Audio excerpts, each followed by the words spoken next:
Let's turn to the other big story that's broken today in the world of politics, because poll strategist Prashant Kishore and the Congress appear to have called the deal off between them. There was talk over the last couple of weeks that Prashant Kishore was set to join the Congress party. Today, the Congress party made it clear that while they had proposed that he join a committee they have set up, the strategist has declined the offer. The announcement was made by the Congress General Secretary Rajdeep Sardesai. After declining the offer, Prashant Kishore tweeted, "The Congress needs reform and a will to solve its deep-rooted problems." Remember, Prashant Kishore earlier this week, or his previous organization, had finalized a deal with the TRS government in Telangana, which had caused much confusion over his future plans.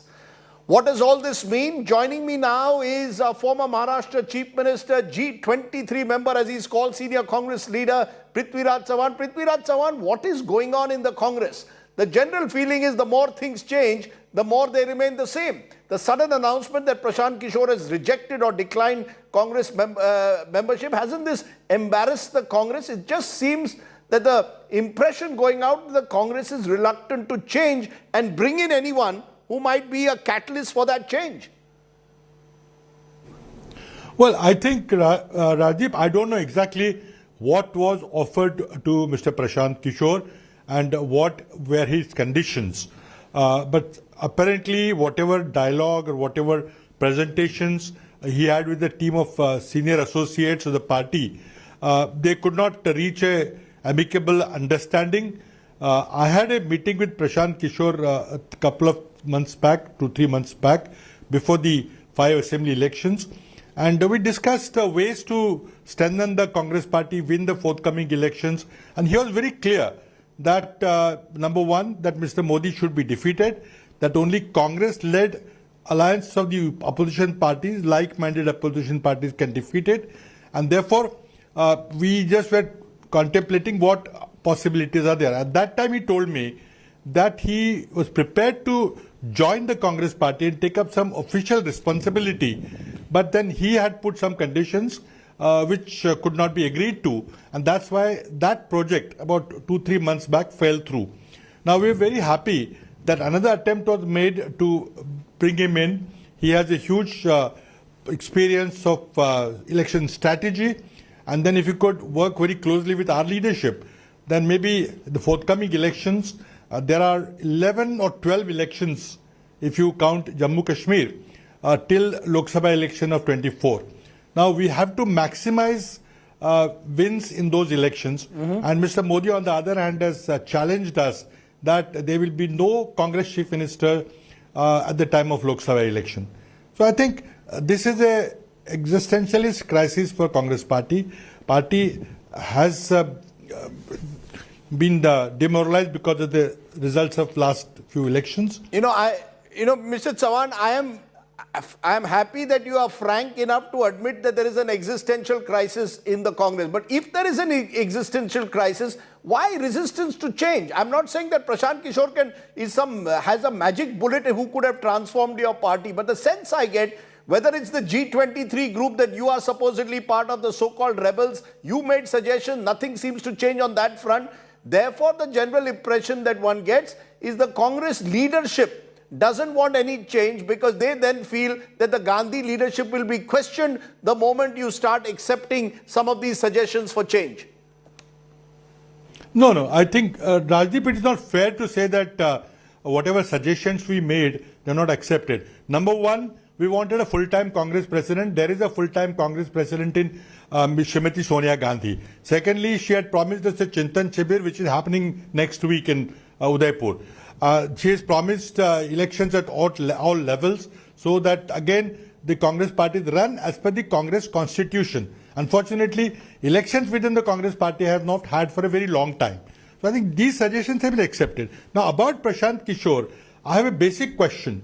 Prashant Kishore cannot be a commercial election strategist taking money from people like TRS and other parties, where we will be contesting against TRS and also advising us or even taking a party position here. So there is a clear conflict of interest. I think Mr. Prasad has to be very clear. If he wants to come with Congress party, then he must come wholeheartedly. He cannot have any other commercial interest. But, the sense that still I get is that there is a section of your party, and dare I say even your leadership, that is insecure about its own future. Therefore, you don't want someone who may show you the mirror. You don't want anyone who will perhaps make suggestions that could lead to the exit of some of the old world style of functioning. You only want sycophants. The Congress party, you meaning the Congress party, prefers sycophants to those who are going to disrupt the system a bit? No, I think, Rajdeep, this is again unfair criticism. Congress leadership has announced elections. The elections are going to be held sometimes in August, September time frame. The election means anybody can contest, maybe not for the president, but for working committee, for parliamentary board, for election committee, all other elections should happen. And that is precisely our demand, that let election be held, full elections be held, if possible, at the state level and district level, but at least definitely at the national level. So there is a parliamentary board which advises the Congress president, and decisions are not taken a single point. If these decisions go bad, then entire blame comes on Congress president alone. So I think a collective leadership, a more democratic leadership, a very consultative leadership is what you asked for, and I think we are going to get that. One final question, Mr. Chavan, and you may call it unfair again. In Prashant Kishore's earlier presentation that got leaked, he had apparently suggested a non-Gandhi as a working president of the party. There are those who will argue, critics of your party, who say that the Gandhis believe that the Congress is a private family enterprise. No one else is capable of running the party. Was that a sticking point? Because Prashant Kishore may well have said at some stage in a managerial approach that you need a sort of chief executive who's a non-Gandhi. Do you believe that this should be given active consideration? Rahul Gandhi fought Mr. Modi twice in 2014-19, lost both times badly after all. No, I think again you are being unfair. I think point is personality is not in the picture. If there's an election, there'll be an election. Now, Mr. Prashant Kishore was going to give a strategy. Of course, I was not in the consultations of this core committee that the Congress president had formed. I'm only getting second-hand reports. I have seen Mr. Prashant Kishore's second presentation, and he had some statistical data, which is we all know, but he had some idea. But he clearly wanted to know that Mr. Rahul Gandhi should take either the parliamentary responsibility or being the group leader, or take the party responsibility, but not both. Now, I don't know exactly what went wrong because I was not there in the discussions, but I think Congress party sincerely, Mrs. Gandhi sincerely tried to make sure that we have a new kind of a strategy to fight the forthcoming assembly elections later on, going on to the May 24 Lok Sabha election. Okay, I'll leave it there. Clearly, as I said, the Congress party, the more things change, the more they remain the same. The old cliche. Prithviraj Chavan, for speaking rather frankly and candidly about the existential crisis in your party, thank you very much for joining me.